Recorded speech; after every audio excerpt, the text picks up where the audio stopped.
सिद्धेभ्यः नमो अरिहन्ताणं नमो सिद्धाणं नमो आयर्याणं नमो वज्झायाणं नमो लोये सव्साहुणम्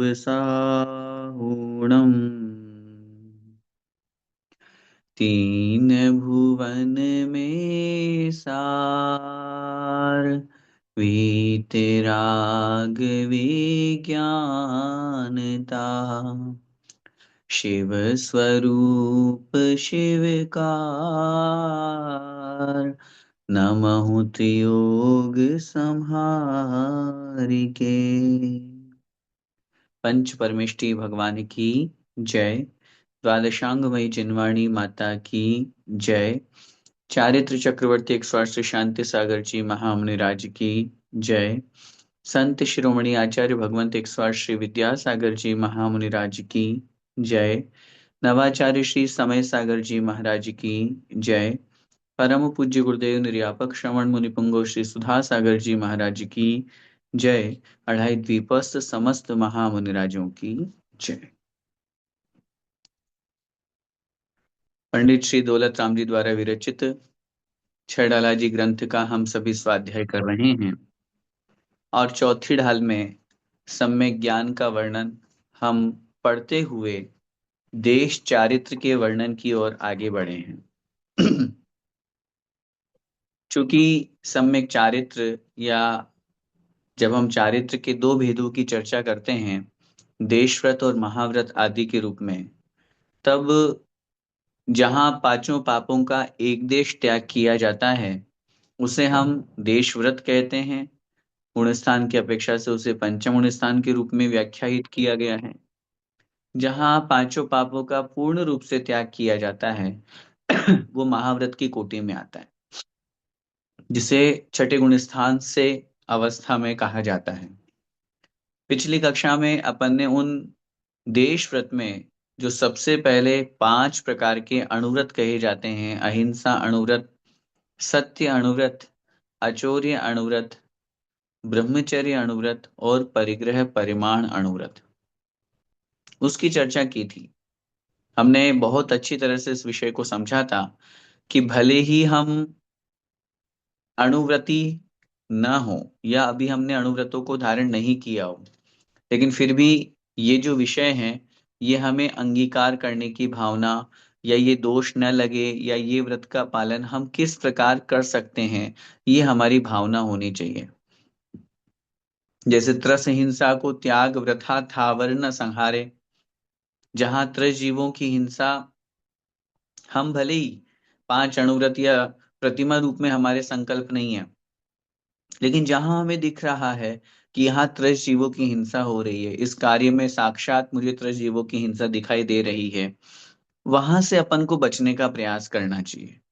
जहां लग रहा है कि नहीं, व्यर्थ में स्थावर जीवों की हिंसा भी क्यों करूं, हाँ जहां आवश्यकता है वहां कर सकता हूँ, छूट है, लेकिन छूट का मतलब ये भी नहीं है कि मैं व्यर्थ में ही खूब पाप करूं स्थावर जीवों की हिंसा के निमित्त से भी। तो ये जो भाव हमारे अंदर आता है, वही भाव अपन को हमेशा अपने जीवन में ग्रहण करने का भाव रखना चाहिए कि कहीं ना कहीं हमें पापों से बचना है। पाप से बचना ही हमारा मूल उद्देश्य है, मूल लक्ष्य है। और जब हम उस दृष्टि से आगे बढ़ेंगे तो कहीं ना कहीं हमारे जीवन में पुण्य का आश्रय होगा, कर्मों की निर्जरा होगी। पिछली कक्षा में अपन ने 5 अणुव्रतों के साथ साथ दिग्व्रत की भी चर्चा की थी।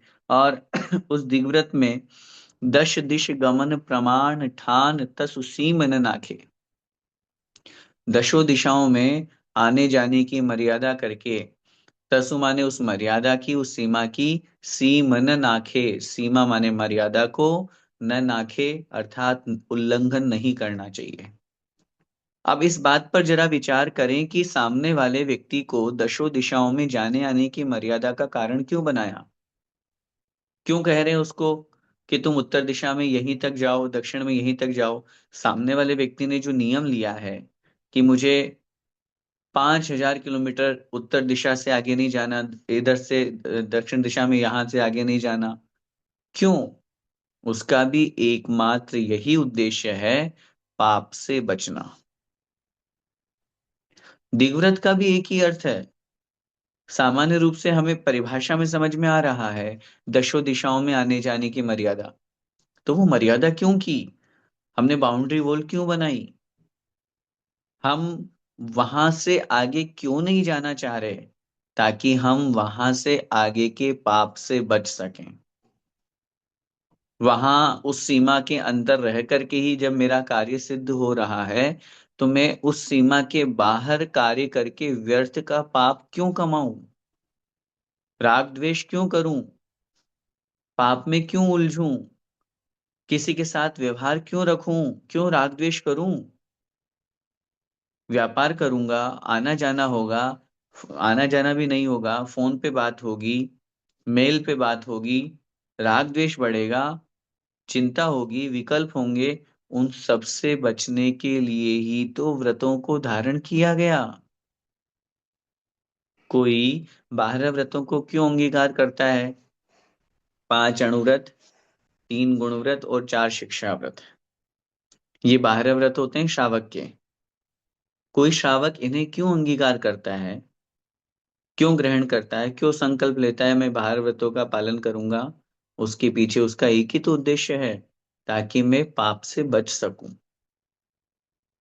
अभी मैं पूर्ण रूप से पाप से नहीं बच सकता हूं, मैं महाव्रतों को धारण नहीं कर सकता हूं, तो मैं एक देश व्रतों का पालन करके उन महाव्रतों को पालन करने का अभ्यास करूं, भावना भाऊं। तो लक्ष्य एकमात्र है, पाप से बचना। चाहे अहिंसा अणुव्रत को धारण करने का, चाहे सत्य अणुव्रत को धारण करने का, चाहे अचौर्य अणुव्रत, कोई सा भी हो। हम परिग्रह परिमाण क्यों कर रहे हैं? हमारे पास तो खूब पैसा है, खूब संपत्ति है, खूब रुपया जमीन है, जायदाद है। मेरे पास कोई कमी हो तब तो मैं सोचूं। लेकिन लेकिन कमी नहीं होने के बावजूद भी अपने उस पैसों का दुरुपयोग नहीं करना। आवश्यकता के अनुसार अपना कार्य करना, आवश्यकता के अनुसार अपनी आवश्यकताओं की पूर्ति करना। गृहस्थ में है, परिग्रह के बिना काम नहीं चल सकता। लेकिन इसका मतलब ये नहीं होता है हम अपनी अनलिमिटेड ये जो अनलिमिटेड वाला जमाना आ गया ना। पहले एक उदाहरण याद आ गया। पहले स्टार्टिंग में जब इंटरनेट मिलता था, तो लिमिटेड मिलता था, है ना। 2 GB मिलेगा एक दिन में, 3 GB मिलेगा। है? मैं ब्रॉडबैंड की बात नहीं कर रहा, मोबाइल में जो रिचार्ज होते थे, उसमें आदमी जो भी कार्य करता था, तो वो सीमित रह के करता था। बोले नहीं भैया, आज ज्यादा कुछ नहीं करना, 2 GB डाटा खत्म हो जाएगा। है? होता था, निश्चित रूप से होता था। आज स्थिति क्या है? आप खुद बताइए। शुरुआत में आदत लगा दी अनलिमिटेड की, अब अनलिमिटेड रोज मिलता है, और हम कितना समय व्यर्थ में पाप करते हुए उसका अनलिमिटेड का यूज भी करते हैं, और न केवल यूज करते हैं बल्कि व्यर्थ का कार्य भी करते हैं। यूज के साथ मिसयूज कितना होता है, ये आप खुद हम खुद सब जानते हैं। तो ये जो परिमाण है, ये परिमाण माने मर्यादा, परिमाण माने लिमिटेड। जितनी हमारी आवश्यकता है उतना हम कार्य करेंगे, तो बहुत अच्छे से, जैसे पहले करते थे। हाँ, मोबाइल डाटा या इंटरनेट हमेशा 24x7 ऑन नहीं रहता था। जब जरूरत पड़ती थी उतना यूज किया, वापस ऑफ कर देते थे। फिर वापस जरूरत पड़ी तो कर देते थे। अब हमेशा ही खुला है, अब कितना यूज करो। अब उसके चक्कर में हम कितना समय व्यर्थ के पाप में, व्यर्थ की चीजों को देखने में, फेसबुक, इंस्टाग्राम, ट्विटर, इन सब में निकाल देते हैं। कहीं ना कहीं जब कोई चीज अनलिमिटेड होती है, अमर्यादित होती है, अपरिमाणित होती है, तो वहां हम बेकाबू हो जाते हैं, हमें पाप लगता है, हम अपनी इंद्रियों के विषयों को रोक नहीं पाते हैं।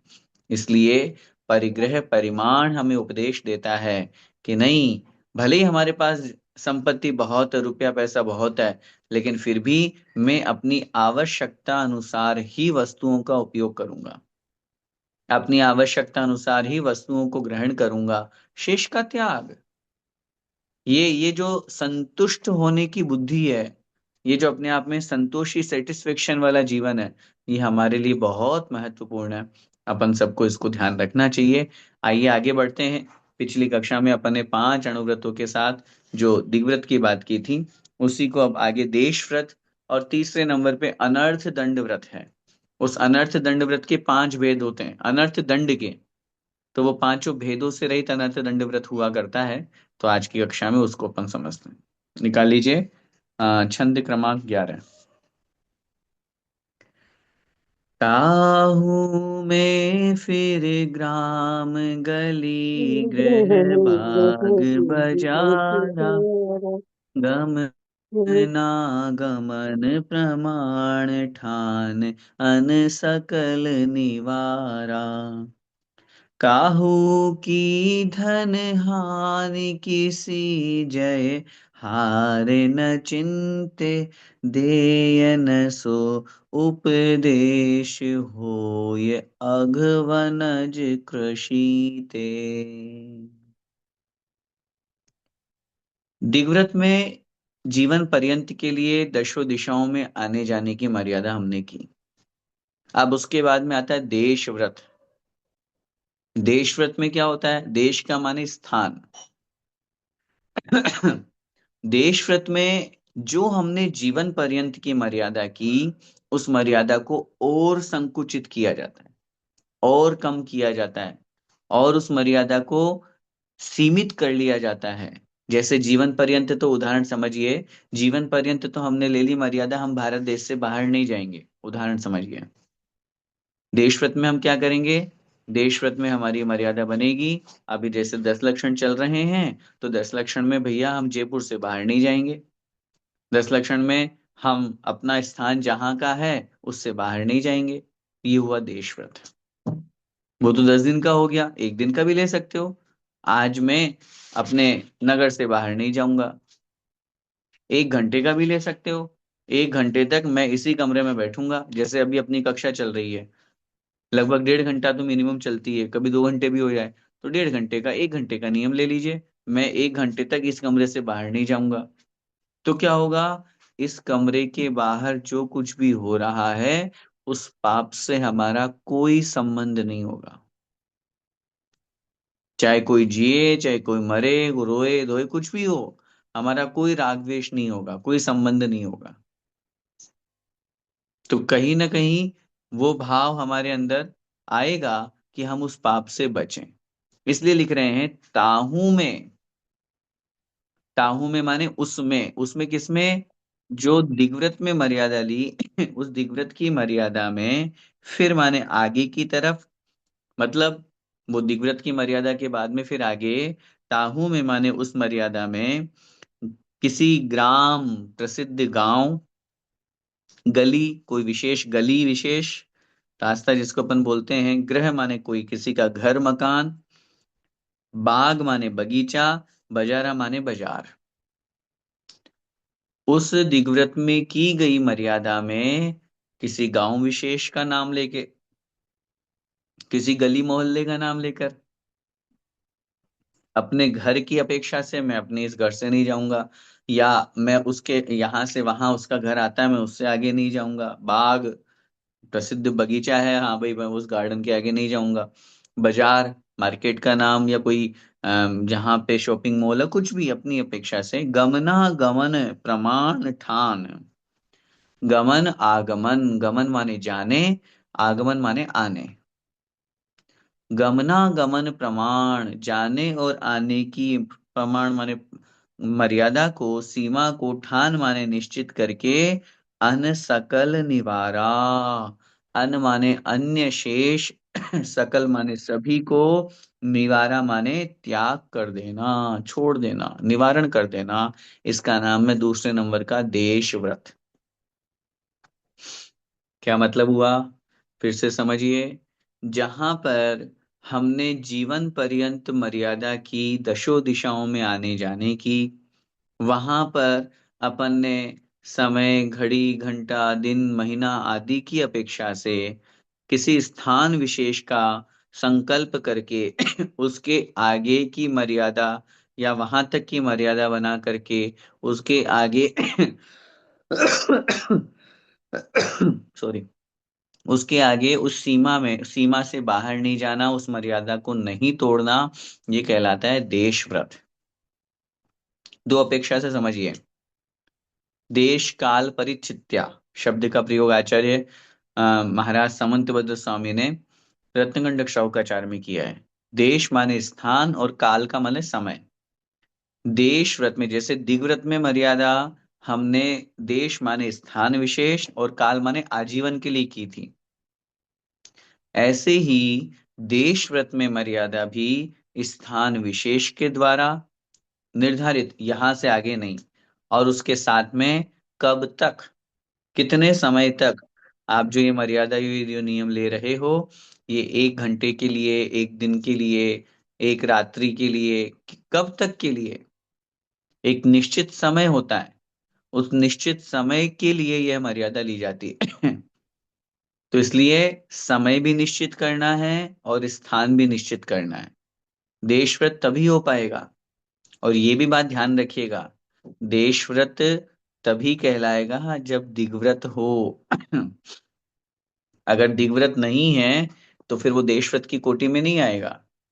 जैसे बहुत बार बहुत लोग हमसे पूछते हैं, भैया जी जैसे हमने 12 व्रत तो नहीं लिए, हमारे तो व्रत प्रतिमा नहीं है, लेकिन अगर इस तरह से हम नियम ले लें कि आज मैं सांगानेर से बाहर नहीं जाऊंगा, जयपुर से बाहर नहीं जाऊंगा, तो क्या ये नियम हमारा माना जाएगा? उत्तर मिलेगा, नियम तो माना जाएगा, लेकिन देश व्रत का नियम नहीं माना जाएगा। आपको पुण्य तो लगेगा, आप पाप से भी बच गए, लेकिन जो देश व्रत हुआ करता है, ये जो देश व्रत रूप गुणव्रत हुआ करता है, वो नहीं माना जाएगा। क्योंकि वो तभी माना जाएगा जब हमारे दिग्व्रत होगा। दिग्व्रत तभी माना जाएगा जब हमारे अणुव्रत होंगे। तो इसलिए उस बात को अच्छी तरह से, हमारा हाँ नहीं है तो भी, जो मैंने लास्ट टाइम कहा कि अभ्यास रूप में अपन करें, कोई आपत्ति नहीं है।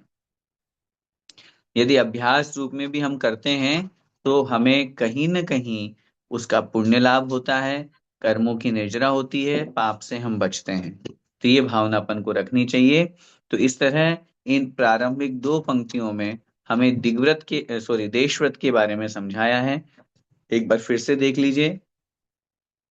ताहू में माने उस देशव्रत में की गई मर्यादा में, फिर माने आगे, गांव, ग्राम माने गांव, गली माने कोई गली विशेष, मोहल्ला, गृह माने घर, बाग माने बगीचा, बाजार माने बाजार। गमना गमन प्रमाण ठान, गमन माने जाने, आगमन माने आने, आने और जाने की मर्यादा को ठान माने निश्चित करके, अन सकल निवारा, अन माने अन्य और जो शेष है, चाहे वो समय की अपेक्षा अथवा स्थान विशेष की अपेक्षा, जो मर्यादा है उसको सकल निवारा माने समस्त बाहर की चीजों को, स्थान को, निवारा माने दूर कर देना या उससे दूर हो जाना, इसका नाम ही है देश व्रत। ठीक है। अब तीसरे नंबर पे आता है अनर्थ दंड व्रत। इसको समझने से पहले शाब्दिक अर्थ समझ लीजिए। अनर्थ दंड व्रत, अनर्थ माने व्यर्थ, जिससे हमारा कोई कार्य सिद्ध नहीं हो रहा।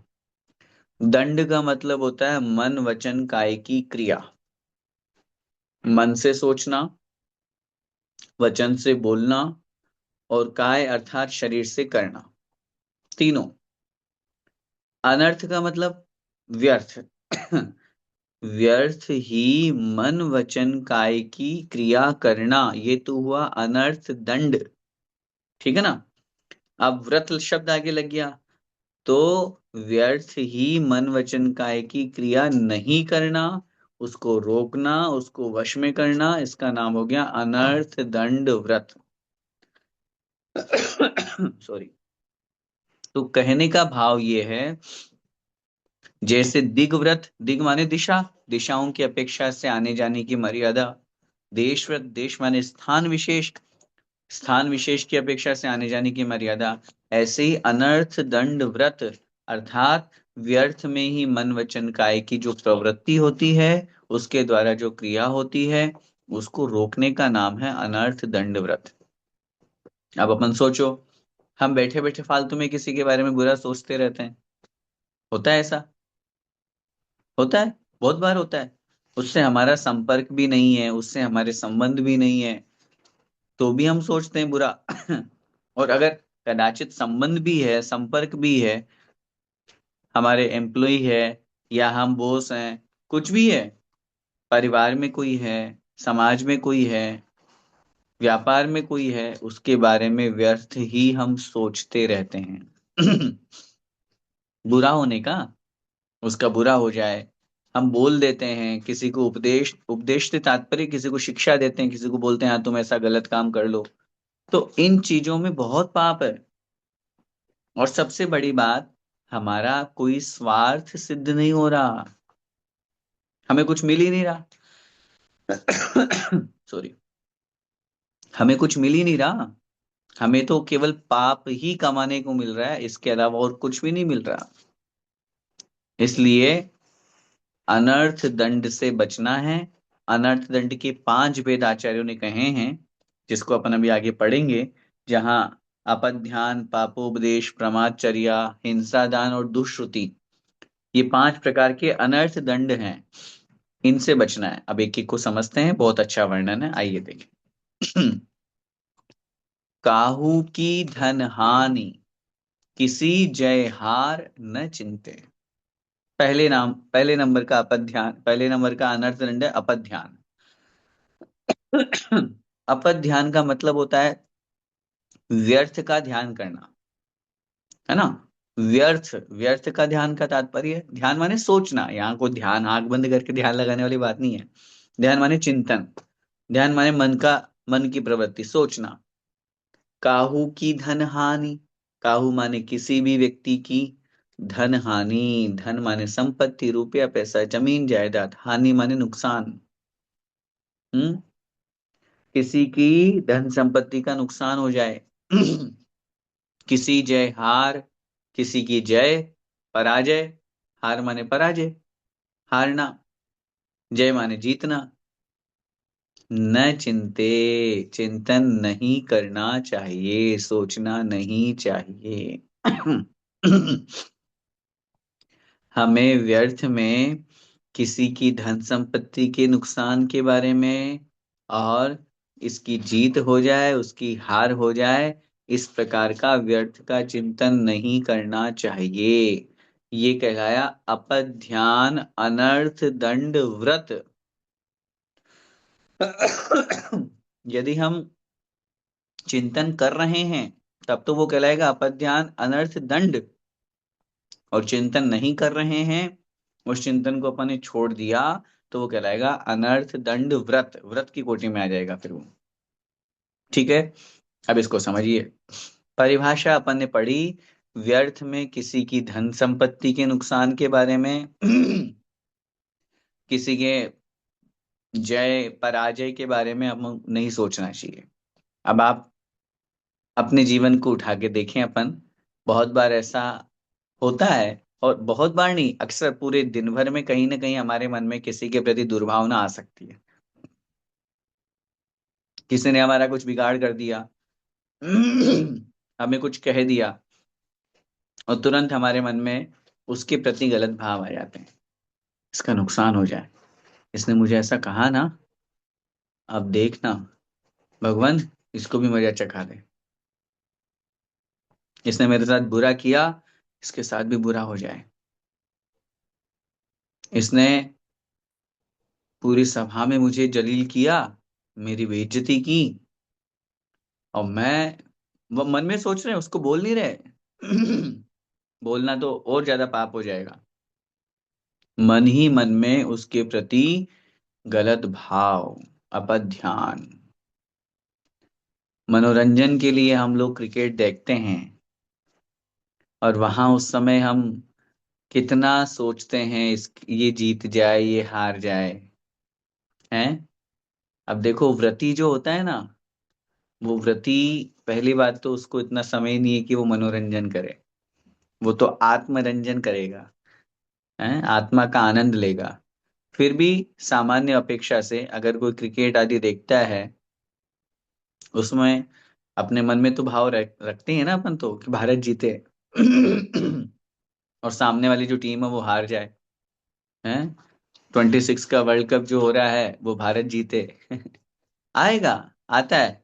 लेकिन अनर्थ दंड व्रत का पालन करने वाला वह व्यक्ति सोचता है, मेरे सोचने से किसी की हार, किसी की जीत नहीं होती। सद्भावना भेजना, अच्छी भावना करना, देश के प्रति अच्छी भावना रखना, ये अलग बात है। लेकिन उस भावना के साथ में किसी दूसरे के प्रति दुर्भावना रखना, ये गलत बात है। दुर्भावना नहीं होनी चाहिए, हाँ, सद्भावना सबके प्रति। और फिर न अपने प्रति अकेले नहीं, सबके प्रति होनी चाहिए फिर वो सद्भावना। क्योंकि जहां हमारे मन में दो भेद आ गए, ये अच्छा है और ये बुरा है, तो फिर कहीं ना कहीं फिर समता भाव नहीं आ पाएगा। एक के प्रति राग, दूसरे के प्रति द्वेष भाव आ जाएगा। उसी राग द्वेष से बचने के लिए ही तो हम व्रतों को धारण करते हैं। राग द्वेष से दूर हो, विकल्पों से दूर हो, इसीलिए तो अपन पांचों पापों का त्याग करते हैं। इसलिए सबसे पहले नंबर का जो अपध्यान नाम का अनर्थ दंड है, उससे बचने के लिए अपन को उपदेश दिया जा रहा है, व्यर्थ के पाप को चिंतन करने से बचो। कौन जीत रहा है, कौन हार रहा है, हम लोग मूवीज देखते हैं, अपन लोग पिक्चर देख रहे हैं, कहीं घूमने जा रहे हैं, न्यूज़पेपर पढ़ते हैं, अपन न्यूज़ टीवी में देख रहे हैं। अब वहां किसी के साथ कुछ गलत हुआ और अपन तुरंत अपने मन में ले आते हैं। मैं हमेशा कहता हूं, अब मनोरंजन टीवी में, चलो पिक्चर तो मनोरंजन की है ना, वहां तो चलो हार जीत का फैसला हो रहा है। पिक्चर में क्या हो रहा है, किसी हीरो की पिटाई हो रही है, विलेन मार रहा है उसको, तो हमारा पक्ष किसके प्रति होगा? है, अपन शुरू से ही थॉट लेकर के बैठे हैं कि विलेन तो खराब है और हीरो अच्छा है। और हम पक्ष में क्या रखेंगे? हीरो को। और विपक्ष में अगेंस्ट किसके रहेंगे? द्वेष किससे करेंगे? मन ही मन में। अच्छा ये बताइए, उस विलेन ने हमारा कुछ बिगाड़ा है? नहीं नहीं, आपका कुछ बिगाड़ दिया, आपसे पैसे ले गया वापस नहीं दिया, है कुछ बिगाड़ा हमारा, हमारे परिवार का, हमारे समाज का कुछ बिगाड़ा? उसको तो सिर्फ वो रोल प्ले करने के लिए दिया गया है, असल की जिंदगी में देखे तो वो विलन नहीं है, वो तो अच्छा आदमी है। लेकिन फिर भी हम उस पिक्चर में 2.5 घंटे 3 घंटे के लिए उस व्यक्ति से द्वेष भाव कर लेते हैं। आप बोलते हो ना कर्म कैसे बनते हैं। आप बोलते हो ना निष्कारण बेरी कैसे बनता है कोई व्यक्ति, जिससे हमारा कोई बैर भाव नहीं है, मैंने उसका कुछ नहीं बिगाड़ा। तुमने कुछ नहीं बिगाड़ा ऐसा नहीं, तुमने 2.5 3 घंटे के लिए उस व्यक्ति से द्वेष जो किया, उस द्वेष की नेगेटिविटी उस तक पहुंची। आपने जो द्वेष किया उसका कर्म बंध आपके साथ में हुआ, और उससे वो भले ही आप उसके प्रति आप नहीं मिले हो, न उससे बात किए हो, लेकिन वो कहीं ना कहीं आपके मन में उसके प्रति नकारात्मकता आ गई। कर्म बंद हो गया, और वो जो कर्म उदय में आएगा, वो व्यक्ति किसी न किसी में रूप में आकर के आपसे द्वेष करेगा, आपसे दुश्मनी का बदला लेगा। अब आप बोलोगे यार मैंने तुम्हारा कुछ बिगाड़ा ही नहीं, मैंने तुम्हारे साथ कुछ गलत काम किया ही नहीं, मैं तुमको जानता ही नहीं। अरे भाई, किसने कहा नहीं जानते? इस पर्याय में नहीं जानते, जाओ थोड़ा फ्लैशबैक में, पूर्व पर्यायों में। वहां तुमने मुझसे क्यों बैर किया था? मेरे प्रति क्यों द्वेष भाव किया था? मेरे से क्यों नाराज हुए थे, मैंने तुम्हारा क्या बिगाड़ा था? ये सब छोटी छोटी चीजें हमें सॉरी ये छोटी छोटी चीजें हमें बहुत सावधान रहने के लिए उपदेश देती हैं। अपन को लगता है मैंने इसका कुछ नहीं बिगाड़ा, लेकिन मन से उसके बारे में गलत सोच लिया। मन से जहां हमारे मन में गलत परिणाम आ गए, तुरंत वहीं पर हमारे कर्म बंध की व्यवस्था जुड़ गई। कर्म तो प्रति समय बंध रहे हैं। ऐसा एक भी समय नहीं होता कि कर्म बंद ना हो। लेकिन जहां द्वेष भाव, राग तो जल्दी चलो हो ही जाता है, लेकिन उसके साथ द्वेष भाव जहां जुड़ जाता है, वहां कहीं ना कहीं सामने वाले के मन में उस तरह का परिणाम आता है। और वो द्वेष का कर्म का उदय सामने वाले से नाराजगी लेकर के निकलता है।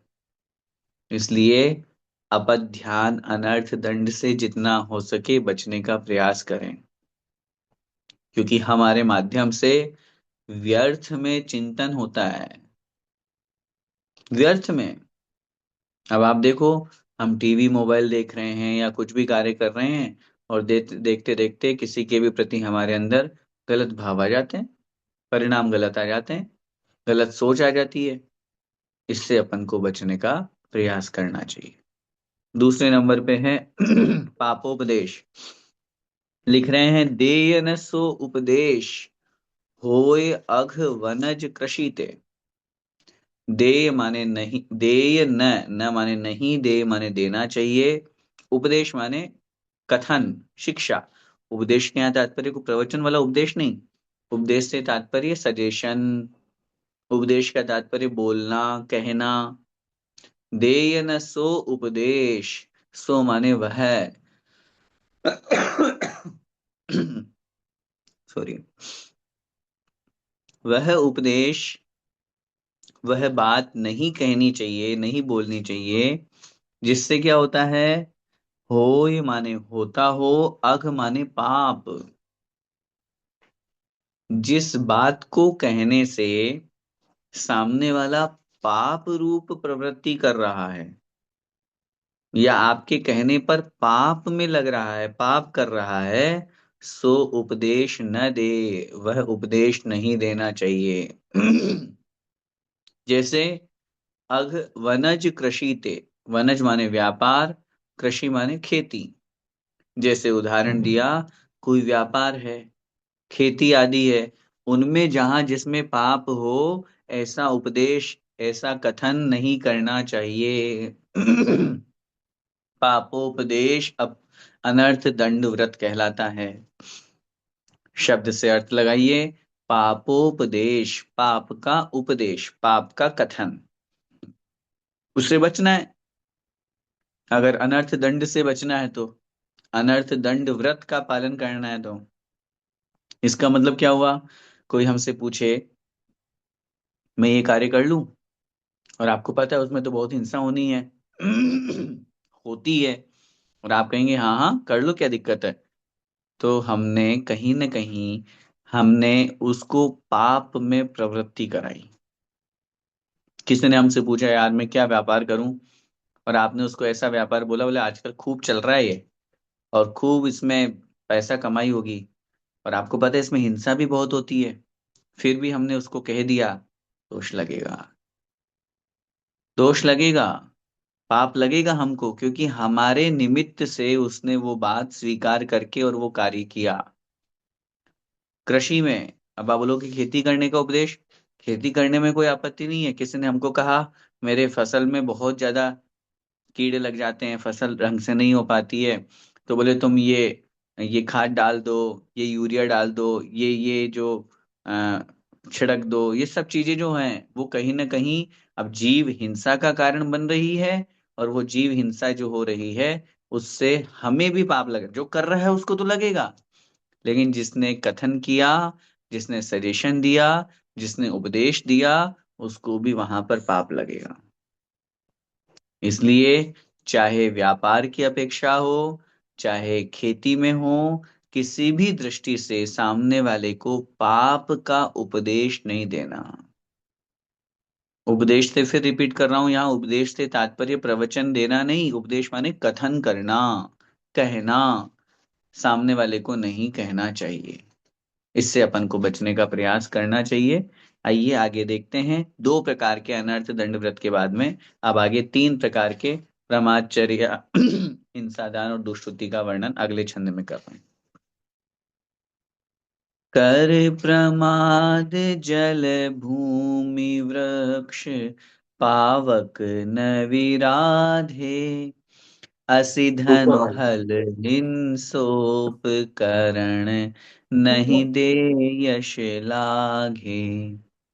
राग द्वेष कर तार कथा कबहू न सुनीजे, और अनरथ दंड हेतु अघ तिन्हें न कीजे। तीसरे नंबर का अनर्थ दंड है प्रमादचर्या। प्रमाद माने आलस्य, चर्या माने आचरण करना, आलस्य पूर्वक आचरण करना। क्या माने? इसका मतलब ये हुआ, क्रिया कोई भी कर रहे हैं उसमें बड़ा आलस दिखाना। आलस से क्या तात्पर्य है? लिख रहे हैं कर प्रमाद। अब यहाँ प्रमाद का अर्थ आलस से ही मात्र नहीं है, क्योंकि आचार्य उमा स्वामी महाराज ने तत्वार्थ सूत्र जी के 7वें अध्याय में जहां पांचों पापों का कथन किया, वहां परिभाषा में लिखा प्रमत्ति योगात प्राण व्यपरोपणम हिंसा। तो प्रमाद के योग से प्राणों का घात करना हिंसा है। तो प्रमाद का तात्पर्य वहां है कषाय। प्रमाद से तात्पर्य आलस से मात्र नहीं। समंत आचार्य पूज्यपाद स्वामी महाराज ने सर्वार सिद्धि में लिखा, प्रमाद से यहाँ तात्पर्य प्रमत्ति योगात का अर्थ है कषाय योगात, कषाय के वशीभूत होकर के। क्योंकि अपन कोई भी पाप करते हैं तो कहीं ना कहीं मन में कषाय है, क्रोध मान माया लोभ होगा ही होगा, चारों में से कोई एक। बिना किसी भी एक कषाय के हम कोई पाप नहीं कर सकते। या तो क्रोध, या मान, या माया, या लोभ, चारों में से एक कषाय होगी होगी। तो यहां लिख रहे हैं कर प्रमाद, प्रमाद करके आलस्य और साथ में कषाय भाव भी लेना है। तो शिथिलाचार का आलम्बन लेकर के बिना मतलब के कषाय भाव रखते हुए, जल माने जल, जल का एक जीव, भूमि माने पृथ्वी का एक, वृक्ष माने पेड़ पौधे वनस्पति का एक, पावक माने अग्नि का एक, न विराधे अर्थात विराधना नहीं करनी चाहिए। वायु का एक भी इसमें कहीं ना कहीं भाव रूप में ग्रहण कर लो, क्योंकि एक पंक्ति में पंडित दौलत राम जी ने सब कुछ समेटने का प्रयास किया है, एक पंक्ति में परिभाषा देने की भावना रखी है। उस दृष्टि से कहने का तात्पर्य ये हुआ, व्यर्थ में बिना मतलब के पृथ्वी का एक, जल का एक, अग्नि का एक, वायु का एक, वनस्पति का एक जीवों की हिंसा नहीं करना। त्रस जीवों की तो पहले ही त्याग कर चुका वो। अपन बात कर रहे हैं अणुव्रति की, अपन बात करें देशव्रति की। तो देशव्रति ने तो पांच पापों का एक देश त्याग कर दिया। पांचों पापों का एक देश त्याग कर देने से त्रस हिंसा का त्याग पहले हो चुका, अब बची केवल स्थावर। अब आपको स्थावर जीवों की हिंसा के हम त्यागी नहीं है, तो खूब पानी ढोलो, खूब वनस्पति छेदन करो। नहीं, कर प्रमाद, प्रमाद करके व्यर्थ में बिना मतलब के कषाय भाव के वशीभूत होकर पृथ्वी का एक आदि न विराधे, इनकी हिंसा नहीं करनी चाहिए, नहीं करता है। अब बताइए, बहुत बार ऐसा होता है ना कि अपन कहीं जा रहे हैं घूमने, अपन पेड़ पौधों को, पत्तियों को, हैं, फूल को तोड़ लेते हैं व्यर्थ में, जब दूसरा अलग से पाथवे बना हुआ है और हम घास में से चलते हैं। वहां घास में तो जो वनस्पति कायिक है उनकी तो हिंसा हो ही रही है, छोटे छोटे कितने त्रस जीव होते हैं। मच्छर जैसे, आप लोग कभी ध्यान से देखो तो वो मरण को प्राप्त हो जाते हैं हमारे पैर के नीचे आ जाने से। हम व्यर्थ में क्यों पाप करें, सबसे महत्वपूर्ण बात ये, फिर रिपीट कर रहा हूं, जहां हमारे पाप करने से हमारा कोई कार्य सिद्ध हो रहा हो, वहां तो चलो एकेंद्री की हिंसा में हमें छूट दी है। अब हमें स्नान करना है, क्या जल का एक जीवों की हिंसा नहीं होगी? होगी, 100% होगी, उसके बिना हमारा काम ही नहीं चल सकता। लेकिन स्नान क्यों करना है? क्योंकि हमें अभिषेक करने जाना है। तो उतने ही पानी से स्नान करो जितना आवश्यक है, जितना आवश्यक है। व्यर्थ में करेंगे जल का एक जीवों की हिंसा, व्यर्थ में बहुत सारा जल बहाएंगे, व्यर्थ में बहुत सारा पानी बहाएंगे, बहुत सारा, बहुत देर तक शावर लेंगे, तो फिर ये अनर्थ दंड में आ जाएगा, ये व्यर्थ की हिंसा में चला जाएगा, ये व्यर्थ के पाप में चला जाएगा। उससे बचने का यही उपाय है, यही उपाय है, व्यर्थ में स्थावर जीवों की हिंसा नहीं करना। अग्नि का एक जीवों की हिंसा हम कितनी करते हैं व्यर्थ में। अब भोजन आदि बनाना है तो अग्नि तो जलानी पड़ेगी। गृहस्थी में है तो लाइट तो जलानी पड़ेगी, गृहस्थी में है तो लाइट, पंखा, एसी, कूलर यूज करना पड़ेगा। ठीक है, हमने माना करना पड़ेगा। लेकिन लेकिन जब उपयोग में नहीं आए तब, जब उपयोग में नहीं आए तब तो लाइट बंद कर दो, जब उपयोग में नहीं आए तब तो एसी कूलर बंद कर दो, पंखा बंद कर दो। हम क्या करते हैं, हाँ हाँ ठीक है चलने तो क्या फर्क पड़ रहा है, अभी आ रहा हूँ ना आधे घंटे में वापस। आधा घंटे तक वो व्यर्थ में लाइट पंखा चलता रहेगा। हाँ हम बैठे हैं, हम उपयोग कर रहे हो तो चलो समझ आए। जब हम उपयोग भी नहीं कर रहे हैं तो फिर ये है प्रमादचर्या, ये है व्यर्थ में जीवों की हिंसा। मैंने पिछली बार भी कहा था, पूज्य आर्य का विज्ञानमती माता जी की एक पुस्तक है विवेक मंजुषा, उस विवेक मंजुषा को कभी पढ़ने का समय मिले तो पढ़िए। हम गृहस्थों को छोटी छोटी बातों में क्या विवेक रखना चाहिए, कितना ध्यान रखना चाहिए, कितनी सावधानी रखनी चाहिए, उन सब का बहुत अच्छा वर्णन उसमें किया है। महिलाओं के लिए अलग किया, घर गृहस्थी में जो भोजन बनाते हैं, झाड़ू पोछा आदि, गृहस्थी में सारी चीजों का। पुरुषों के लिए अलग दिया, व्यापार में क्या करना, कैसे करना।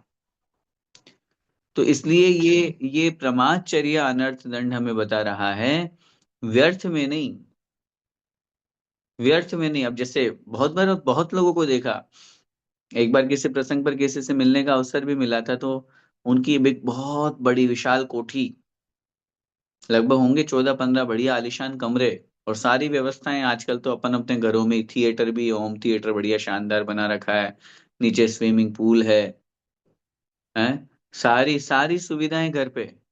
पूछा कितने लोग रहते हैं, तो बोले 2 लोग। अब इतना सारा जो परिग्रह जोड़ा, इतना सारा जो पृथ्वी का एक जीवों की हिंसा हुई है उस घर को बनाने में, वो सिर्फ और सिर्फ व्यर्थ हुई है। हम ये नहीं कहना चाह रहे आप इन चीजों का उपयोग मत कीजिए, लेकिन जितनी आवश्यकता हो उतना कीजिए। हम सिर्फ शानो शौकत में, दूसरों को दिखाने में, दिखावेबाजी में हम कितना पाप कमाते हैं, ये जरा विचारणीय है। आगे लिख रहे हैं, हिंसा दान में असी धनु हल, हिंसोपकरण, असी माने होता है तलवार, धनु, धनु माने धनुष, हल माने हल, जिससे खेत जोतते हैं ना। आजकल तो पहले ट्रैक्टर वगैरह आ गए, लेकिन पहले हल हुआ करता था। ये हिंसा की उपकरण हैं, तलवार है, धनुष है, हल है, चाकू है, छुरा है, ये सब हिंसा के उपकरण हैं। इनको हिंसोपकरण नहीं दे यश लागे, नहीं माने नहीं, दे माने देकर, यश माने नाम, नहीं लागे, नहीं कमाना, नहीं दिखाना। हाँ, अरे नहीं अब मेरे को तो देना पड़ेगा, होता है ना, नहीं दे यश लागे। अब इसका अर्थ लगाना है, नहीं, नहीं दे माने दे करके, यश लागे, यश माने नाम प्रसिद्धि, न लागे, न लागे माने नहीं कमाना चाहिए, अर्थात इनको देख करके कोई नाम नहीं कमाना चाहिए। भाव समझिए यहाँ पे। मतलब इनको देने से मेरा नाम हो जाएगा, इनको दे दूंगा तो मेरे पड़ोसी से अच्छे संबंध बन जाएंगे। अब यार, अब भैया जी आप कैसी बातें करते हो, अगर पड़ोस में कोई रह रहा है और वो हमसे चाकू मांगने आ गया तो नहीं दें उसको। अब जहां आपको पता है कि वो उस चाकू से क्या करेगा, हैं, सब्जी बनाएगा, फल बनाएगा, चलो वहां तक तो ठीक है एक अपेक्षा से। हालांकि व्रती तो वो भी नहीं करेगा, लेकिन जहां आपको पता है कोई अनजान हो और वो इससे गलत काम भी कर सकता है, किसी को मार भी सकता है, किसी की हिंसा भी कर सकता है, तब ऐसी स्थिति में हमें उससे बचने की आवश्यकता है। बचने से तात्पर्य हमें नहीं देना, हम वो चीज दे करके कोई नाम नहीं कमाना, उस चीज को दे करके हम उसके साथ में कोई संबंध बनाए या उससे अच्छा रिलेशन हमारा बन जाएगा, नहीं। जिस उपकरण से हिंसा होती हो वो उपकरण हमें नहीं देना चाहिए। अब कोई आपसे तलवार लेने आए, क्या करोगे? नहीं नहीं, तलवार से सब्जी बनाएगा। हैं? क्या करेगा वो तलवार से? किसी को मारेगा ही सही ना। किसी को पता चल गया आपके पास पिस्तौल है और वो कहे यार आज थोड़ा सा मैं उधर जा रहा हूँ और थोड़ा सा डर लगता है और कुछ हो सकता है किसी के साथ, मेरी कल परसों लड़ाई भी हो गई थी, तो तुम्हारी जो पिस्तौल थी वो दे देना। अब आप क्या करोगे? दे दिए तो आपको हिंसा दान का पाप लग गया, क्योंकि उससे वो किसी को मारेगा ही, बचाएगा थोड़ी ना उससे वो किसी को।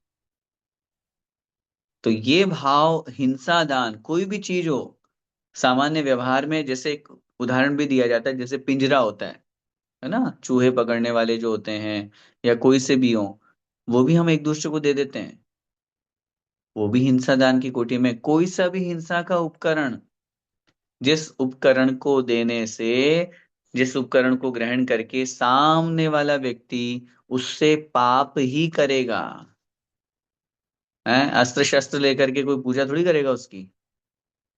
इसलिए ऐसे उपकरण, ऐसी वस्तुएं सामने वाले को नहीं देनी चाहिए। इसी का नाम है हिंसा दान, अनर्थ दंड व्रत, नहीं देने का नाम। 5वें नंबर पे आता है दुःश्रुति। दुःश्रुति, श्रुति माने सुनना, दुह माने खोटा। राग द्वेष की कथाएं, व्यर्थ का सुनना, दूसरों की बुराई सुनना। आइए देखते हैं। राग द्वेष करतार कथा, कबहू न सुनीजे। राग द्वेष, जो हमें अच्छा लगता है उसके प्रति राग, जो हमें अच्छा नहीं लगता उसके प्रति द्वेष। तो राग द्वेष को करने वाली, राग द्वेष को बढ़ाने वाली कथा माने कथाओं को कबहू न सुनीजे, कभी भी नहीं सुनना चाहिए। कबहू माने कभी भी, न माने नहीं, सुनीजे माने सुनना चाहिए। राग द्वेष को बढ़ाने वाली कथाओं को, कथा कहानियों को, किस्सों को, प्रसंगों को न सुनीजे, नहीं सुनना चाहिए। दुश्रुति नाम का अनर्थ दंड व्रत है। अब आप बोलोगे भैया ये तो है, 24 घंटे यही करते हैं हम तो। किसी ने कुछ कह दिया, तुरंत हमारे मन में उसके प्रति राग भाव हो गया। अच्छा, वो मेरे लिए ऐसा कह रहा था। किसी ने कुछ कह दिया, हमारे मन में तुरंत उसके प्रति द्वेष भाव हो जाता है। चलो ये तो होता ही है, लेकिन इसके अलावा गाने सुनना, फिल्मी संगीत सुनना, पिक्चर मूवी देखना, घूमने जाना, है, होटल जाना, मॉल में जाना, शॉपिंग करना, इन सब में तो राग द्वेष होता ही है। हाँ, कथा से या तात्पर्य ओनली ओनली स्टोरी नहीं। अब आप पिक्चर देख रहे हो तो सुन भी तो रहे हो, शब्द भी तो कानों में आ रहे हैं, तो उनको सुन करके राग द्वेष भी तो हो रहा है। एक के प्रति राग, दूसरे के प्रति द्वेष। संगीत सुन रहे हैं तो वो संगीत अच्छा लग रहा है, तुरंत आप, अरे यार ये कौन सा गाना चला दिया, हटाओ इसको। उस गाने के प्रति द्वेष हो गया कि नहीं? और किसी गाने को सुन करके हाँ हाँ बढ़िया, हाँ ये वाला चला दे, राग हुआ ना। कोई भी चीज हो, चाहे संगीत हो, चाहे पिक्चर हो, और दूसरों की निंदा, खुद की निंदा हो तो, कोई हमारी निंदा कर रहा है तो हमें कैसा लगेगा?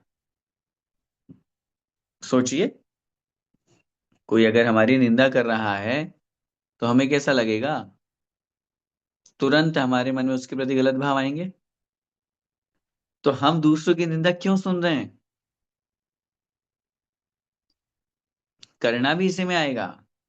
करना हालांकि वहां पूर्व में आ चुका है, अपन अपन ध्यान रूप में मान लो उसको, सोचने चिंतन के साथ में बोलना भी उसमें ही आ गया।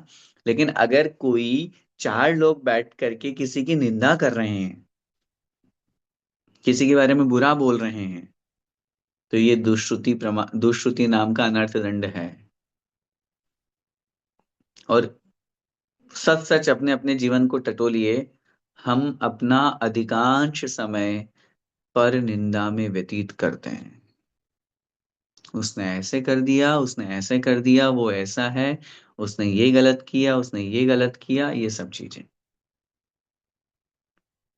कहीं ना कहीं हमारे अंदर जो इस तरह के परिणाम होते हैं, वो परिणाम, वो भाव, सोचिए, विचार कीजिए, हम क्यों व्यर्थ में किसी की, बैठ करके चार लोग बैठे हैं और एक ने कहा वो ऐसा, तो हम तीन ने समर्थन कर दिया, हमने अनुमोदना कर दी, हाँ वो ऐसा ही है, हाँ उस दिन भी उसने ऐसे ही किया था, भले ही ना किया हो।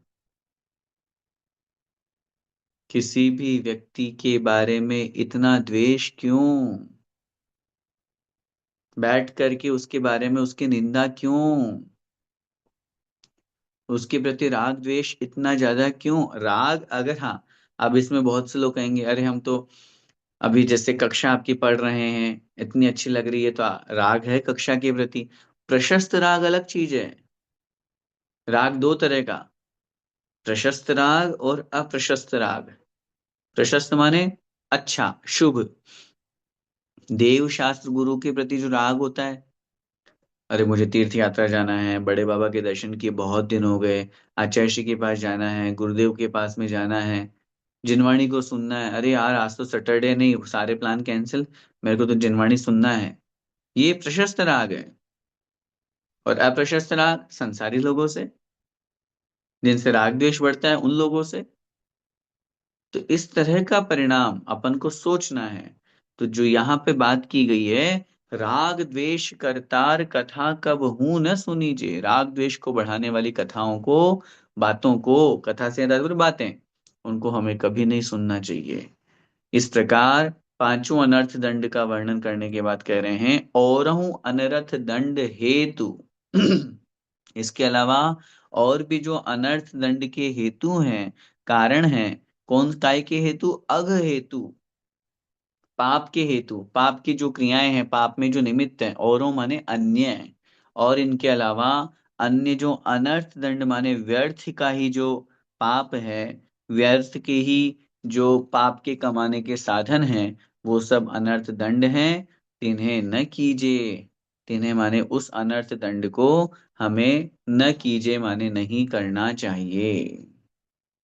इस तरह से ये सारे के सारे, ये पांच तो जो हैं, वो तो व्यर्थ का पाप कमाने में निमित्त है ही, वो तो पाप के निमित्त हैं। इनसे बचते हुए और हूं, और भी जो अनेक प्रकार के पाप के हेतु हों, चाहे वो बोलने रूप हों, चाहे करने रूप हों, क्योंकि मन वचन का ये तीनों आ गए।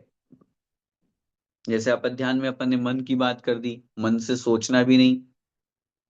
जैसे दुश्रुति में बोलना भी नहीं, दुश्रुति को ना ओनली नॉट सुनना, बोलना भी दुश्रुति के अंतर्गत आएगा। और काय रूप में क्रिया में अपन चाहे प्रमाचर्य की बात करें, चाहे हिंसा दान की बात करें, चाहे और वचन रूप बोलने में पापोपदेश की बात करें, तो बहुत सीधी सी बात है, मन वचन काय की प्रवृत्ति जहां अत्यधिक पाप रूप हो रही है और उसमें भी व्यर्थ में हो रही है, तो वह सब अनर्थ दंड की कोटि में है। अनर्थ दंड व्रत हमें यही उपदेश दे रहा है कि हमें इनसे बचना चाहिए। इस प्रकार का व्यर्थ में मन वचन काय की प्रवृत्ति पाप रूप हमारी न हो, इस तरह का हमारा चिंतन होना चाहिए। क्योंकि जहां पर हम बैठे बैठे व्यर्थ में किसी के बारे में गलत विचार करते हैं, तो उसका तो कुछ नहीं होगा, हमारा बिगड़ेगा, हमारे पाप कर्म का बंद होगा। और वो जो पाप उदय में आएगा तो हमें हमें हमें दुख देगा, सामने वाले को नहीं। हमारे गलत बोलने से सामने वाले का गलत हो जाएगा, इसकी कोई गारंटी नहीं है, लेकिन हमारा गलत जरूर होगा, हमारा पाप कर्म का बंध जरूर होगा। और जब वो उदय में आएगा तो हमारे साथ गलत होगा। हमारा गलत करने से सामने वाले का गलत हो या नहीं इसकी कोई गारंटी नहीं है, लेकिन हमारा गलत जरूर होगा। क्योंकि जब वो जो हमने गलत किया उसके निमित्त से जो पाप कर्म का बंध हुआ, जब वो उदय में आएगा तो हमें व्यर्थ में दुख भोगने पड़ेंगे। तो कहने का भाव यही है, इस दृष्टि से अपन को बहुत अच्छी तरह से समझना है। आज की कक्षा अच्छी है, बहुत महत्वपूर्ण है, क्योंकि अपन को अनर्थ दंड से बचने का उपदेश मिल रहा है। और 24 घंटे अपन अपने जीवन को टटोलें तो अधिकांश समय हम इसी में व्यतीत करते हैं, व्यर्थ के पाप में, व्यर्थ के राग द्वेष करने में, जिनसे हमारा कोई लेना देना नहीं है, कोई संपर्क संपर्क नहीं है, कोई संबंध नहीं है, फिर भी। तो अपना समय अधिक से अधिक अच्छे कार्यों में व्यतीत करें, हमारा सार्थक हो हमारा समय, हमारा जीवन सार्थक हो, हमारा समय सार्थक हो। हम कुछ ऐसा करें जिससे हम अपने आप में अच्छा फील कर सके कि नहीं, आज मैंने देखो कुछ अच्छा किया है। नहीं तो सुबह से शाम हो जाने पर हम ये फील करें, यार आज तो मैंने कुछ किया ही नहीं, मेरा दिन फालतू ही चला गया। तो ऐसा ना हो, दिन फालतू न जाए, मन से फालतू विचार न करें, वचनों से फालतू न बोलें, शरीर से फालतू की क्रियाएं न करें, अच्छे से अच्छा कार्य करें। समय आपका हो रहा है, आगे की कक्षाओं में अपन शिक्षाव्रत आदि को पढ़ेंगे, जहाँ सामयिक आदि का बहुत सुंदर वर्णन किया हुआ है। आज के लिए बस इतना ही। इस संकल्प के साथ में इस कक्षा को हम पूर्ण करें कि नहीं, हम जितना हो सकेंगे पाप से बचने का प्रयास करेंगे, व्यर्थ में किसी के बारे में बुरा विचार करने से बचेंगे। न्यूज़ देखना, संसार की खबरें लेना, पिक्चर आदि देखना, ये एक मनोरंजन का साधन है। न्यूज़ देखना या खबरें लेना, ये एक अपने आप को अपडेट करना या ठीक है संसार के बारे में जानने का साधन है। लेकिन आचार्य श्री के उस छोटे से सूत्र को अपने जीवन का सूत्र बनाएं, जानो, देखो, बिगड़ो मत। जानने देखने में आपत्ति नहीं है, वो तो अपन करेंगे, लेकिन उसके साथ में जो हम तुरंत राग द्वेष करने लग जाते हैं, उससे अपन को बचने का प्रयास करना चाहिए। सूत्र भले ही बहुत छोटा है, अर्थ बहुत गहरा है, और जितना गहरा अर्थ है उससे कई गुना अर्थ, कई गुना भाव जो है वो जीवन में उतारना बहुत मुश्किल है। लेकिन हम कोशिश करेंगे, तो हम जितना हो सकेंगे राग द्वेष से बचने का प्रयास करें। इसी मंगलमय भावना के साथ बोले द्वादशांगमयी जिनवाणी माता की जय हो। संत शिरोमणि आचार्य भगवंत एक स्वार श्री विद्यासागर जी महामुनिराज की जय हो। परम पूज्य नवाचार्य श्री समय सागर जी महाराज की जय हो। पूज्य गुरुदेव मुनि पुंगव श्री सुधा सागर जी महाराज की जय हो। अढ़ाई द्वीपस्थ समस्त महामुनिराजों की जय।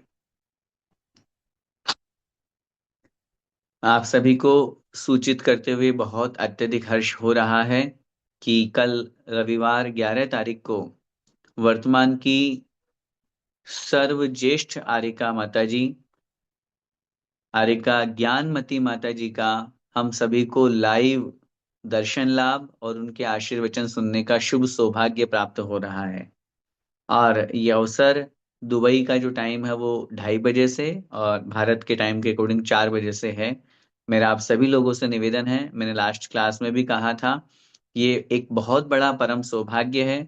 हम सब चाहते हैं माता जी को हमारी उम्र लगे, लेकिन अभी वो चूंकि कुछ अस्वस्थ भी चल रही हैं, उसके बावजूद भी आप लोगों की विनती को उन्होंने स्वीकार किया। देखिए कितनी बड़ी बात है। अन्य सामान्य लोगों को वो दर्शन कितना दे पा रही हैं, उनसे बचने का प्रयास हो रहा है, लेकिन हम लोगों को लाइव दर्शन देने के लिए उन्होंने स्वीकृति दे दी है, आशीर्वाद दिया है, और साथ में कुछ आशीर्वचन भी हम लोगों को प्राप्त होंगे। तो मैं ऑल श्रवण संस्कृति जीसीसी टीम का पहले ही आभार ज्ञापित करता हूँ, साथ में आप सब लोगों को ये निवेदन करता हूँ कि कल आप लोग चूकिएगा नहीं।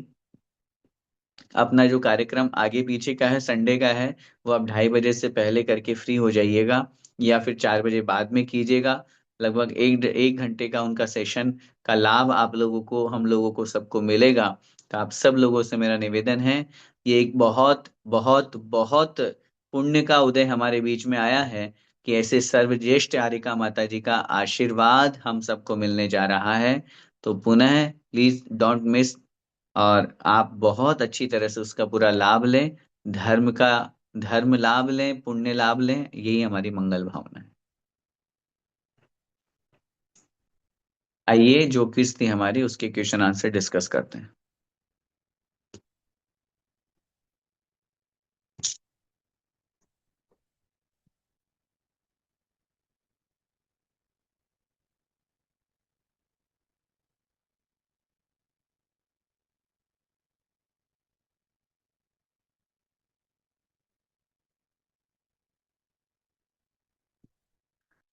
हमारी क्विज थी क्विज नंबर 81। पहला प्रश्न, शुभ अशुभ बंध के फल मझार रति अरति करे निज पद विसार, यह कौन से तत्व की भूल है? अजीव, आश्रव, मोक्ष, निर्जरा या बंध? सही उत्तर है ई बंध। प्रश्न में लिखा हुआ है शुभ अशुभ बंध के फल मझार, तो बंध तत्व की ये गलत भूल है या भूल है। दूसरा प्रश्न, सात तत्व संबंधी भूल यह कौन से गुण का विकारी परिणमन है? श्रद्धा, चारित्र, ज्ञान या गुरु लघुत्व? सही उत्तर है ए श्रद्धा। श्रद्धा गुण सम्यक दर्शन के निमित्त है, और चूंकि जब हम किसी तत्व के प्रति भूल करते हैं तो वो हमारे सम्यक्त्व को नष्ट करता है, श्रद्धा गुण को समाप्त करता है। तीसरा प्रश्न, ते सब मिथ्या चारित्र त्याग, अब खालिस्तान के हित पंथ लाग, भगवान, अशरण, आत्म, अप्रशस्ति, अनित्य? सही उत्तर है सी आत्म। अब आत्म के हित पंथ लाग, अब आत्मा के हित के मार्ग में हमको लग जाना चाहिए। चौथा प्रश्न, साधारण नाम कर्म का उदय कौन सी गति में आता है? देव, नारकी, मनुष्य या तिर्यंच? सही उत्तर है डी तिर्यंच। वो एकेंद्रिय हैं, वनस्पति काय के साधारण भेद में है, लेकिन वो एकेंद्रिय तिर्यंच में ही आते हैं। दो इंद्रिय के जीवों को कितने प्राण होते हैं? 10, 8, 6, 4 या 5? सही उत्तर है सी 6, क्योंकि आयु और श्वासोच्छ्वास होना है। जब हम बल की बात करेंगे तो काय बल और वचन बल होना है 4, और साथ में दो इंद्रिय, इसलिए 6 प्राण दो इंद्रिय जीवों के हुआ करते हैं। जो आंखों से दिखाई दे लेकिन अन्य इंद्रिय का विषय न बने उसे क्या कहेंगे? स्थूल, सूक्ष्म स्थूल, स्थूल सूक्ष्म या सूक्ष्म? सही उत्तर है सी स्थूल सूक्ष्म। आंखों से दिखाई तो दे रहा है लेकिन अन्य इंद्रियों का विषय नहीं बन रहा है, इसलिए स्थूल सूक्ष्म कहा जाएगा। एकेंद्रीय लब्ध पर्याप्तक के ज्यादा से ज्यादा कितने क्षुद्र बहु हो सकते हैं? 66,132, 6,012, 80 या 66,336? सही उत्तर है 66,132। ये एकेंद्रीय की अपेक्षा से जब सब लगाते हैं तो फिर 66,336 बनते हैं, तो एकेंद्रीय लब्ध पर्याप्तक के 66,132 राइट आंसर। आठवां प्रश्न, मनुष्य गति के जीव मात्र पर्याप्तक ही होते हैं, ये वाक्य सही है या गलत? हाँ, ना, हाँ भी और ना भी? सही उत्तर है बी हाँ। नियम है, मनुष्य गति के जितने भी जीव होते हैं वो सब नियम से पर्याप्तक होते हैं, लब्ध पर्याप्तक नहीं होते हैं। इतर निगोद में से खालिस्तान में खालिस्तान जीव बाहर निकलते हैं 6 महीने 8 समय में 608, 6 महीने 8 समय में 600, 6 महीने में 608 या 6 महीने में 600? सही उत्तर है ए 6 महीने में 608 जीव नियम से निगोद से बाहर निकलते हैं। 10वां प्रश्न, अग्रहित मिथ्यात्व ये मात्र संगी पंचेंद्रिय जीवों में ही पाया जाता है, हाँ या ना? सही उत्तर है ना, क्योंकि अग्रहित मिथ्यात्व एकेंद्रिय आदि जीवों में भी पाया जाता है। इस दृष्टि से इस वाक्य को अपन इस रूप में समझना चाहिए। इस तरह से ये 10 क्वेश्चन हमारे बीच में थे, और आप लोगों ने इन्हें बहुत अच्छी तरह से सोल्व किया। जितने भी प्रतिभागी हैं जिन्होंने इसमें भाग लिया, मैं उनका तहे दिल से धन्यवाद करता हूँ। और आप लोगों के माध्यम से जो अन्य लोगों तक ये प्रतियोगिता पहुंच रही है, आप लोग पहुंचा रहे हैं, बहुत अच्छी तरह से लोग इसका लाभ ले रहे हैं, धर्म की प्रभावना बढ़ रही है, लोगों की स्वाध्याय में रुचि हो रही है, तो उसमें आप सब निमित्त बने, इसलिए भी बहुत बहुत अनुमोदना। रिजल्ट जो आप लोगों का ये ग्रुप में शेयर कर दिया जाएगा, अग्रिम बधाई के साथ में। जो लोग इस इन प्रतियोगिता का, देखिए मैं पहले भी कह चुका हूं कि मात्र ये 10 प्रश्न नहीं है। इन प्रश्नों को खोज करके आप लोगों के बीच में रखना, और फिर उसके बाद में जब आप लोगों के बीच में रखते हैं तो आप लोग इनका उत्तर खोजने के लिए कुछ ग्रंथों को देखते हैं, एक दूसरे से पूछते हैं। वो भी हमारे लिए शुभोपयोग का कारण बनता है। इसलिए प्रतियोगिता व्यर्थ नहीं है, शुभोपयोग का बहुत बड़ा निमित्त है। अपन उस भावना के साथ में इसे स्वीकार करें और अपने जीवन में शुभोपयोग को लेके आए।